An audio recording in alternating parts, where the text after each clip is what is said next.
Alam mo ba na may paraan para mapabayad ng utang yung mga taong may utang sa'yo? Psychology Facts Part 5. Magugulat ka na lang dahil gumagana talaga ito. Pag ikaw ay maniningil, ipaalala mo sa kanya na responsibilidad niyang magbayad sa lalong madaling panahon. Huwag kang magtatanong ng, kailan mo pre babayaran yung utang mo?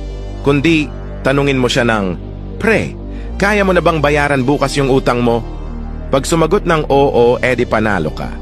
Pero kung sumagot ng hindi dahil masyado itong rush, tsaka mo naman gawin ang pinaka-importanting steps ng pagsingil, ang panggi-guilt trip.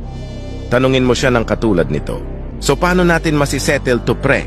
Kailangan ko na din kasi ng pera.